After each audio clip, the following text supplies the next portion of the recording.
Hoje é pela Startup Blink Index o terceiro melhor ecossistema de empreendedorismo em Portugal e o 450º do mundo, o que para uma cidade com 130 mil habitantes é espetacular. Nós temos um conceito que gostamos de popularizar, que é o Full Stack Valley.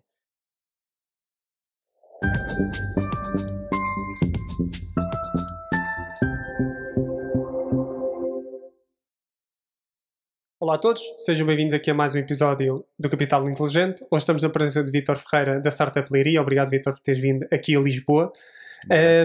Porquê é que ingressaste para o empreendedorismo? Porquê é que estás numa incubadora? Okay. Conta-nos um pouco. Tudo começou quando eu tinha 6 anos. Não, estou a brincar.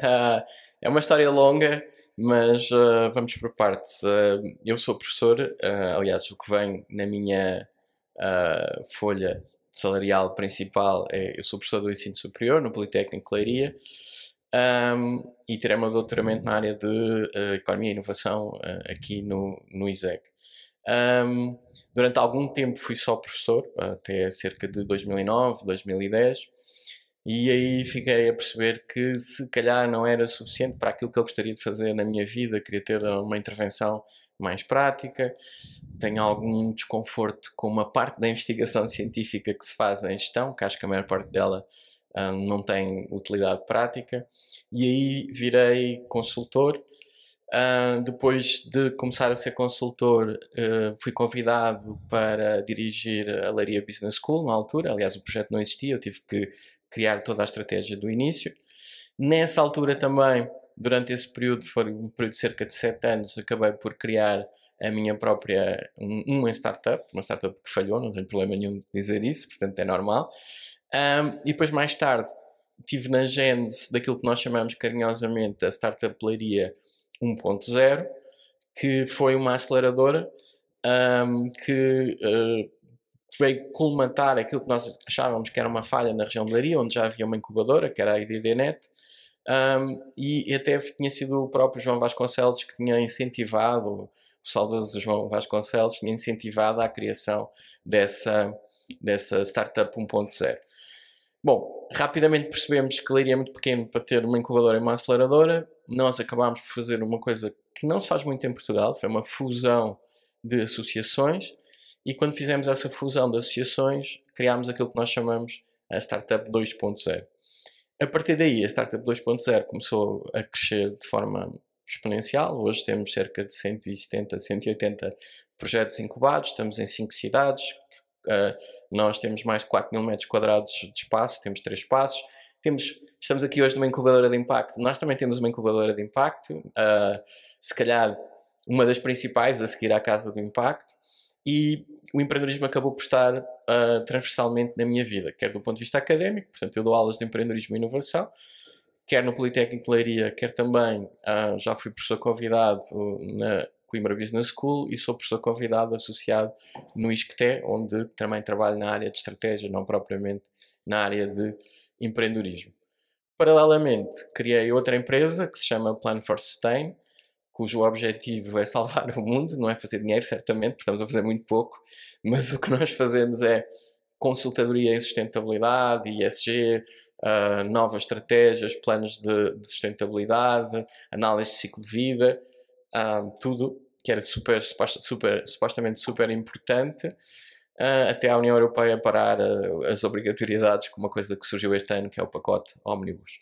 Paralelamente, sou também sócio de outra empresa chamada Agilidades, que é uma empresa que trabalha na demência, no envelhecimento, e nós usamos metodologias de jogos físicos e agora também digitais para diminuir a dor, para aumentar a acuidade mental, para aumentar a agilidade, lá está a agilidade das pessoas com essas patias. E portanto é um projeto também de amor.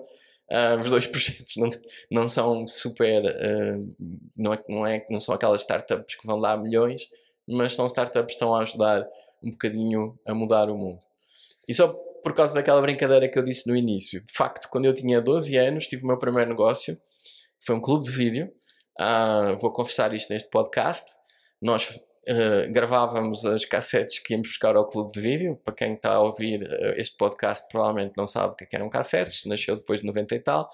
Mas eram cassetes de vídeo, VHS.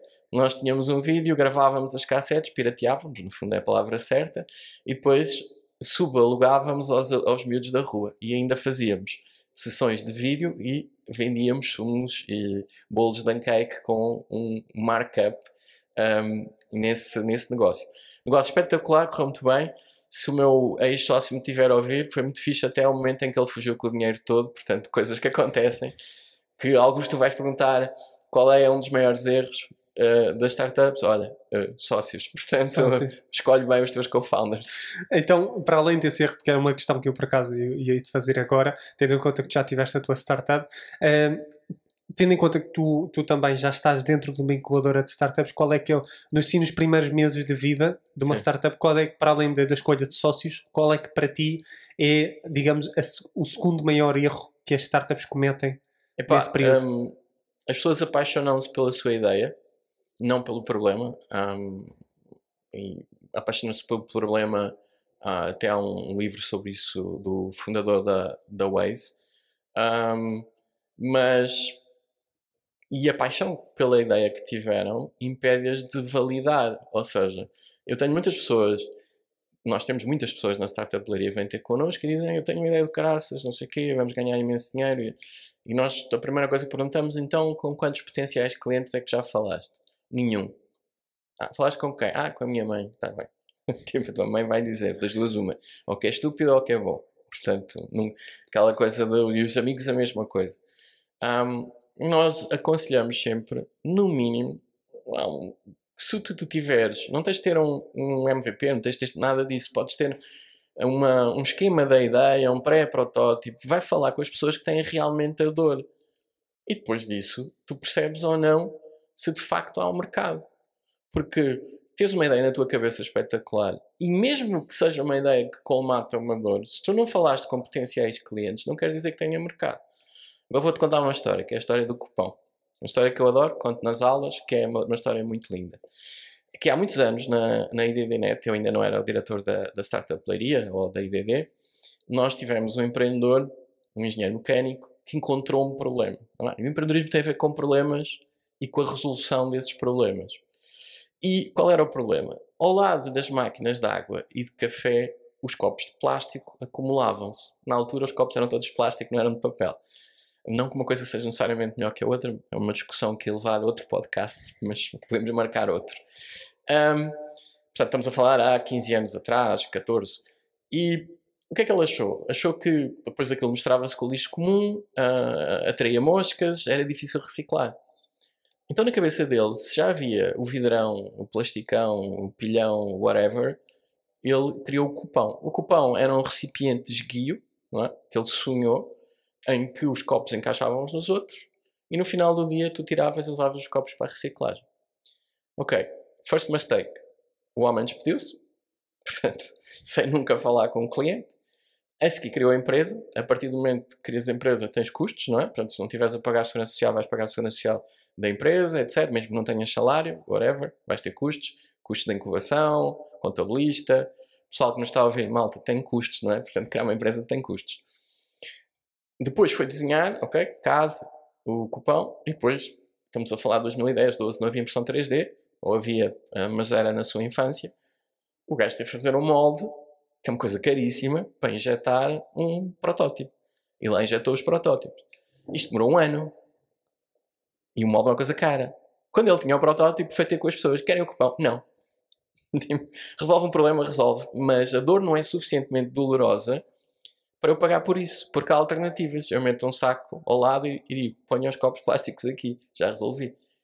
Se ele tivesse falado com meia dúzia de pessoas, quer de empresas de vending, quer de pessoas que usam as máquinas de café, quer os donos dos estabelecimentos onde estão as máquinas de vending, que é o que nós aconselhamos, fala com 10 de cada, ele tinha percebido isso e não tinha tido esta jornada. E isto é um dos erros que nós encontramos mais. As pessoas não vão falar com futuros clientes. Tu há pouco referiste que fizeste um lembrete que para os ouvintes que tem custos Criar uma criar uma empresa. Existem mitos, para além desses custos da empresa, existem mitos que há muitos founders que ainda acreditam, por exemplo, sobre o dinheiro Sim, numa muitos, startup? muitos. O dinheiro vai aparecer, tipo das árvores, não sei onde é que eles foram buscar essa ideia. Talvez nós, às vezes, nós nas incubadoras, aceleradoras, sejamos um bocadinho culpados disso, porque falamos muito de fundos de capital de risco, fundos CIFI, de linhas de apoio, do Portugal 2030, e o pessoal começa a ouvir isto e começa a achar que há dinheiro em todo lado. Mas há dinheiro para projetos bons, que tenham provas dadas, quer do ponto de vista científico, se ainda estiver na fase de deep tech, quer do ponto de vista de mercado, que já tem provas de tração, cujo modelo de negócio seja inovador. O dinheiro vai ser difícil de obter, é mais difícil do que as pessoas imaginam. Esse é um mito que é fácil. Há muito dinheiro, isso é verdade. E é fácil tu arranjares esse dinheiro através de um angel ou através de um fundo, mas se tu tiveres um bom projeto, se tu tiveres um projeto da caca, ninguém te vai dar dinheiro. Portanto, ninguém. E o que é que faz um projeto tornar apelativo para um investidor?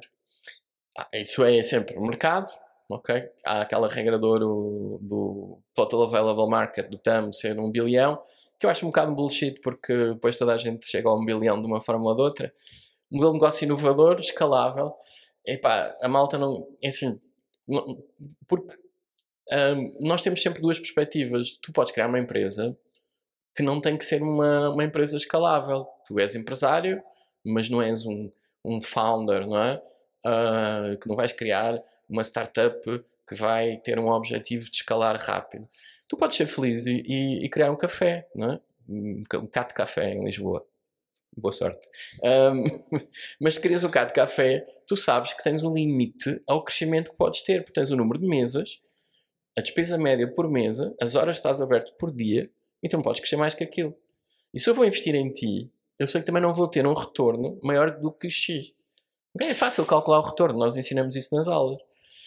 Um investidor numa startup que quer, no fundo, reaver, porque há um risco muito elevado, o seu investimento num múltiplo de 2, 3, ok, whatever, quer que a empresa seja escalável. Portanto, não pode ser um cado de café, a não ser que fosse um franchising de cados de cafés que abrisse 100.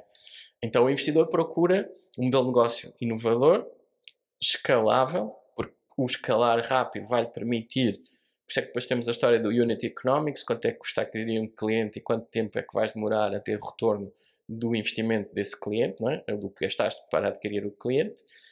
E eu quero perceber, não é? Em quanto tempo é que tu consegues crescer, escalar e dar um retorno. E os investidores procuram isso. Obviamente, procuram também, às vezes, tecnologias que sejam singulares, que criem novos mercados, os tais oceanos azuis, e procuram também pessoas, não é? Já deves ter ouvido falar isto nos 80 e tal programas, que é a pessoa certa. Porque às vezes nós falamos com um empreendedor, e já me aconteceu muitas vezes, que eu sei, este tipo, olha, esta ideia de startup é uma bosta, ok? Mas este gajo vai pivotar, vai fazer e um dia vai lá chegar. Tu consegues ver isso. E apostar em pessoas é muito importante, não é?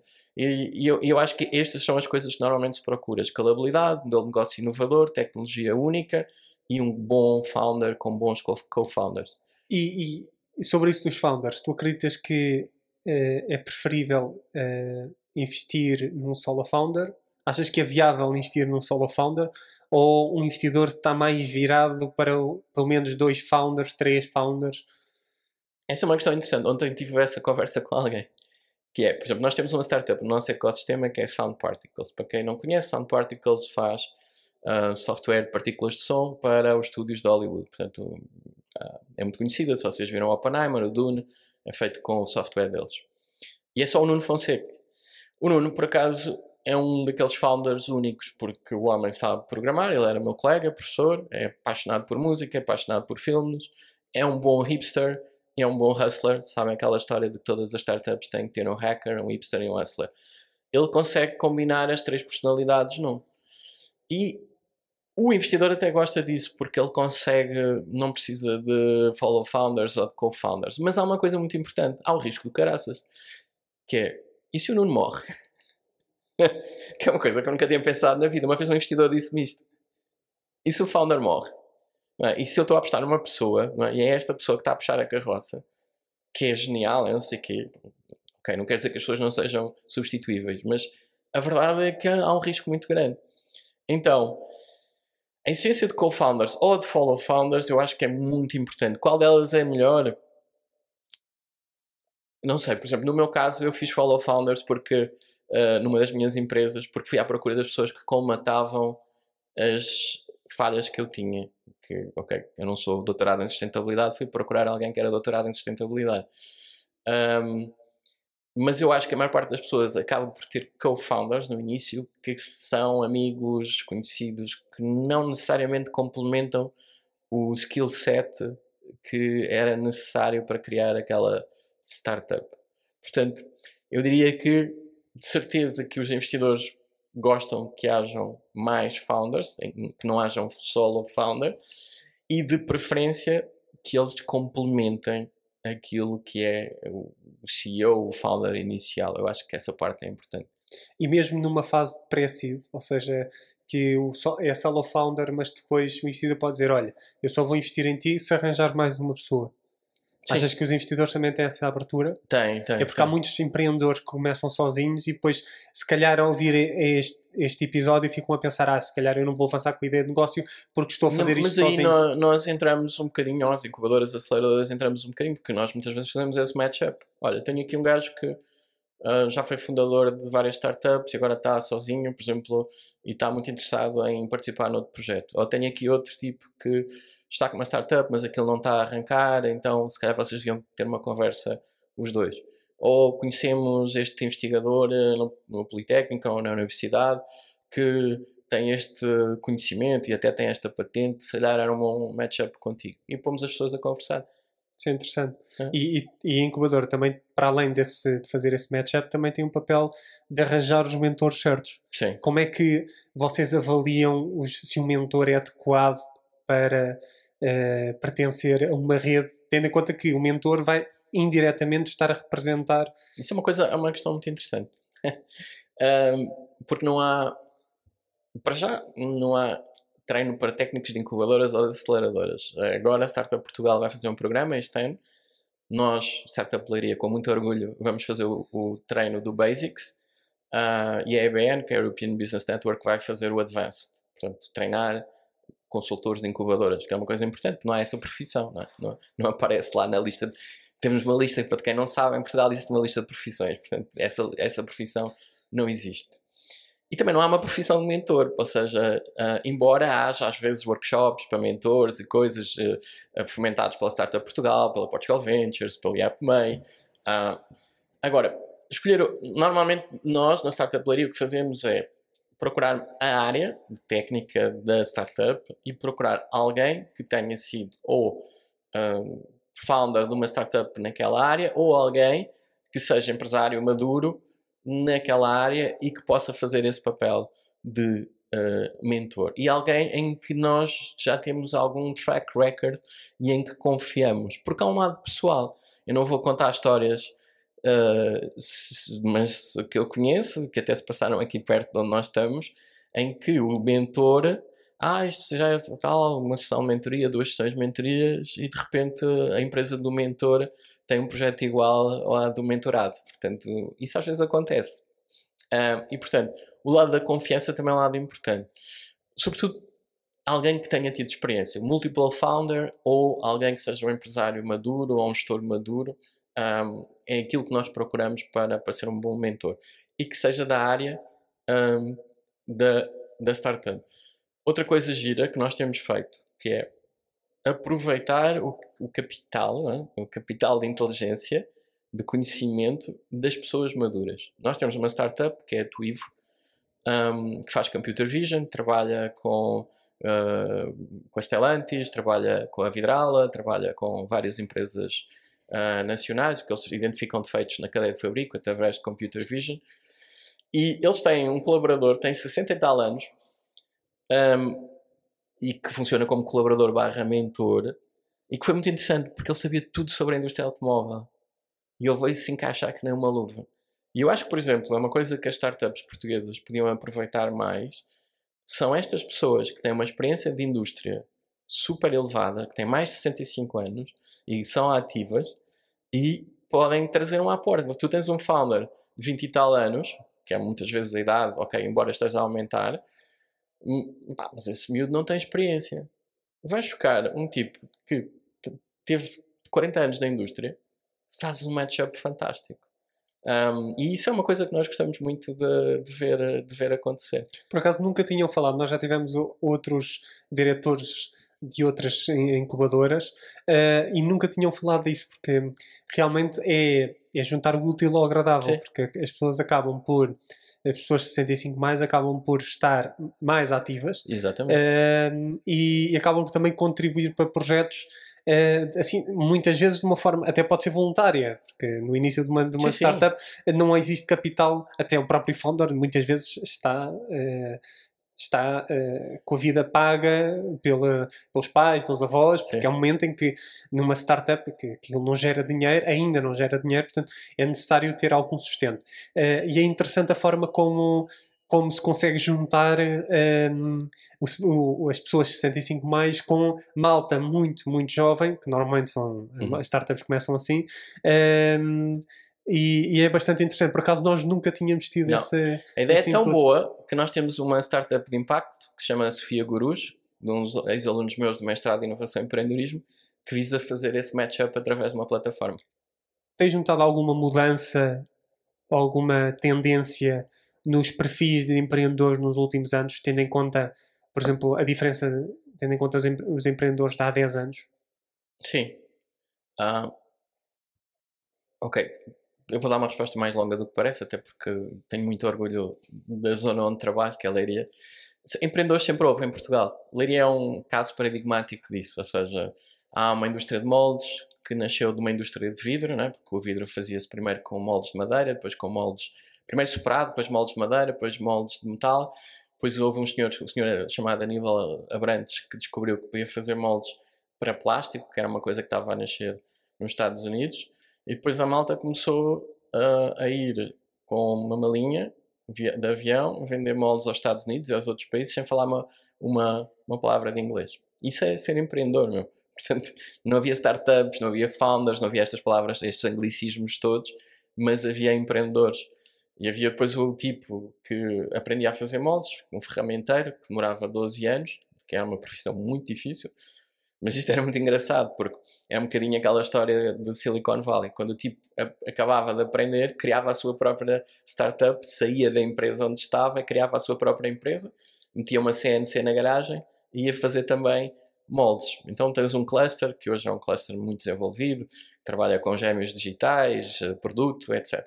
E portanto, empreendedores sempre houve, e Leiria é um expoente máximo disso, é uma terra de empreendedores. Se tu reparares, é um dos poucos regiões onde não há uma multinacional a imperar, ou seja, não há uma Bosch, não há... É engraçado porque as grandes empresas são de lá, portanto são portuguesas, é muito curioso.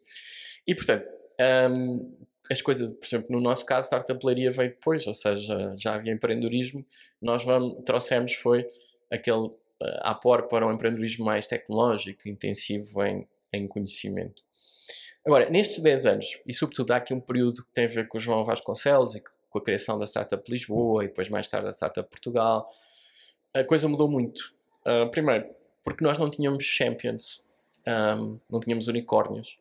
E eu gosto muito da Farfetch, as pessoas brincam muito com a Farfetch, mas eu não gosto que as pessoas brinquem, porque a Farfetch é um exemplo fabuloso de como se pode, do nada, construir uma startup que depois se torna uma scale-up, que depois chega ao momento máximo, que é ir para a bolsa, e depois chega à bolsa e depois, como qualquer empresa, pode correr bem, pode correr mal, mas cria um efeito de onda.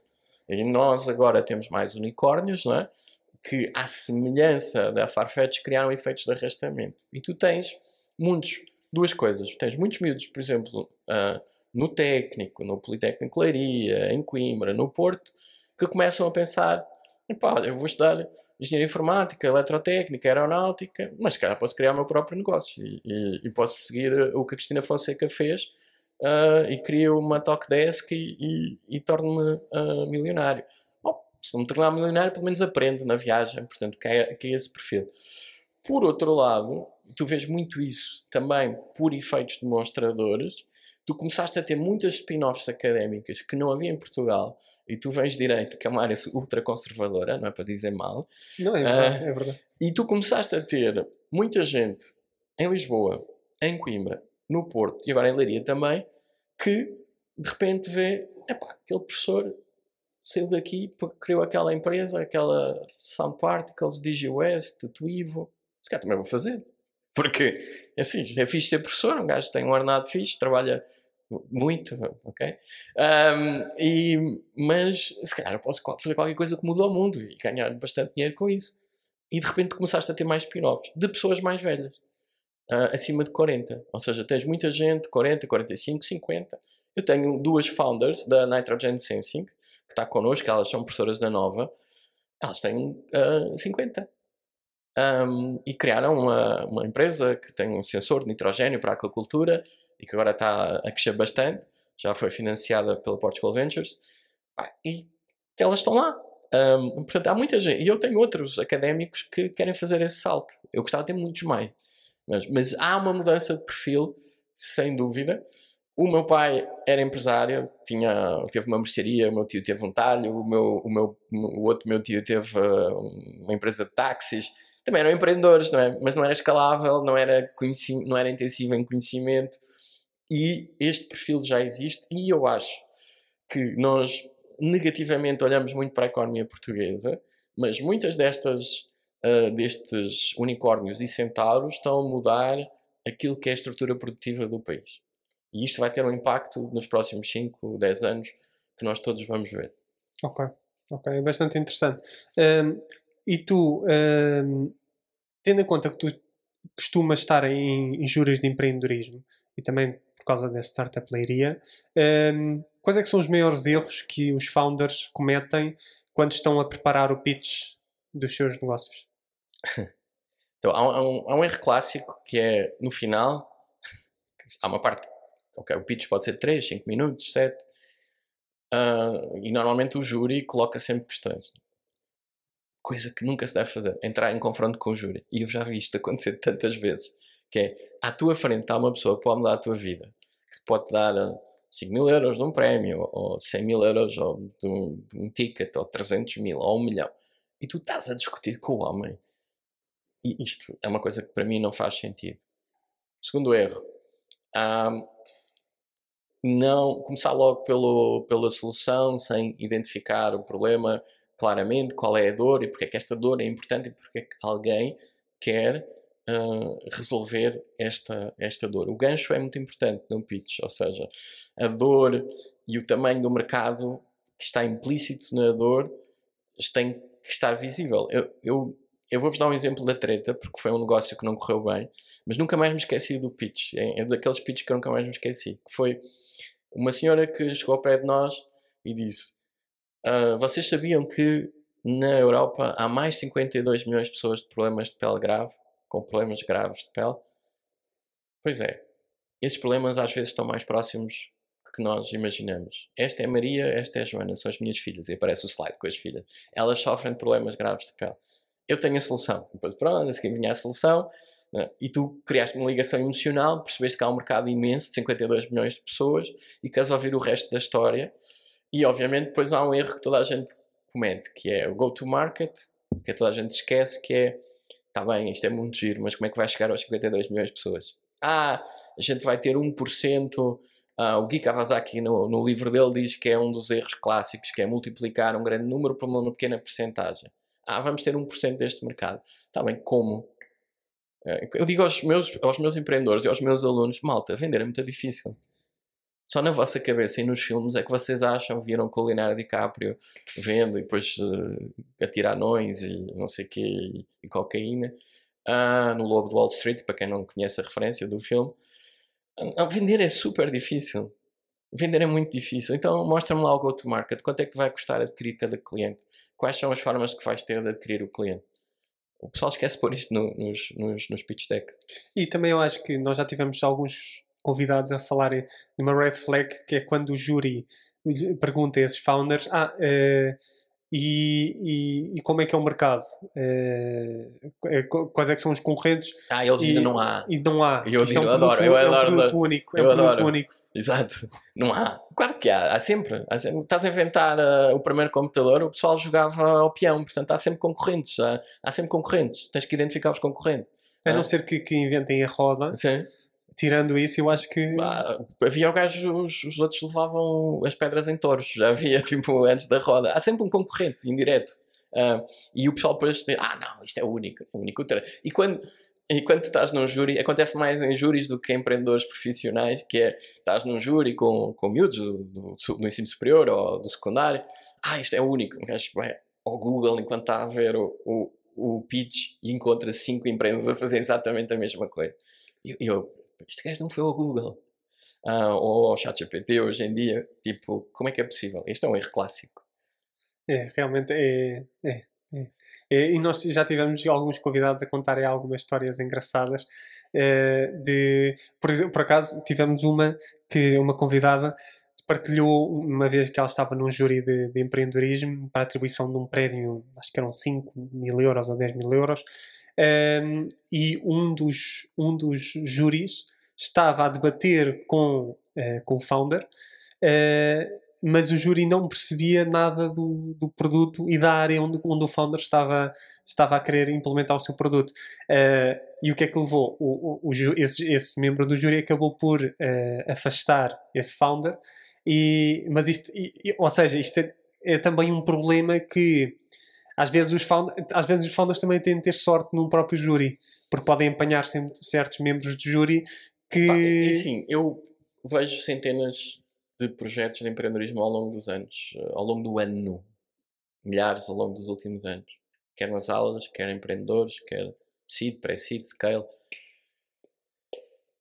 Há sempre uma coisa que eu digo, malta, eu não sou o público. Imagina que é uma cena para guardar as pranchas de surf. Eu não faço surf, eu não sou o público-alvo. Mas há uma coisa que é, normalmente para mim, talvez eu tenha mais experiência, que é o business model faz sentido ou não. Okay? Porque da tecnologia eu não percebo nada, da necessidade eu não percebo nada, e eu sou o primeiro a reconhecer isto. Eu não sou o público-alvo, eu não consigo julgar a dor, e se a dor é muito grave, e se isto é uma melhor solução. Eu consigo julgar se o modelo de negócio e a forma de fazer dinheiro pode fazer algum sentido. Mas eu nisso sou sempre honesto. E às vezes, eu ontem tivemos lá um pseudo-founder, proto-founder, está em pré-seed, tem uma tecnologia, umas patentes na área de cibersegurança. Eu não percebi metade do que ele disse. Isso é outro erro, que é o tipo que está 15 minutos a falar da tecnologia. E o que eu normalmente faço é, olha, vais-me enviar isto em forma de pitch deck e eu vou falar com alguém, um mentor do meu ecossistema, desta área de cibersegurança, que me vai dar um apoio, porque eu não consigo julgar isto como está. Não consigo. É demasiado complexo para mim. Temos de ser honestos, não é? Não sabemos tudo sobre tudo. Claro. Obrigado, Vítor, por teres vindo aqui ao nosso episódio. Queres deixar aqui alguma nota para os nossos ouvintes? Antes de mais, queria agradecer e dar-vos os parabéns pelo excelente trabalho que têm feito. Parabéns.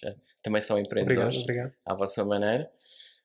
Eu gostava que as pessoas conhecessem um pouco mais do ecossistema da Startup Leiria. Startup Leiria hoje é, pela Startup Blink Index, o terceiro melhor ecossistema de empreendedorismo em Portugal e o 450º do mundo, o que para uma cidade com 130 mil habitantes é espetacular. Nós temos um conceito que gostamos de popularizar, que é o Full Stack Valley, que é uma região que vai do norte de Lisboa até Coimbra, que nós achamos que é única, em que é possível fazer tudo. E normalmente nós damos o exemplo da About. Eu acho que vocês conhecem a About e o Mauro. A About com o seu saco de boxe inteligente. O que é muito interessante?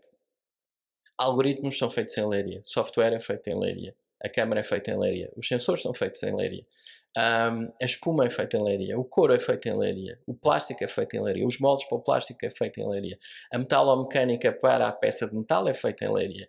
E agora as máquinas são feitas em Leiria para a fábrica, por uma empresa nossa, uma startup que é a Domify, que também é de Leiria.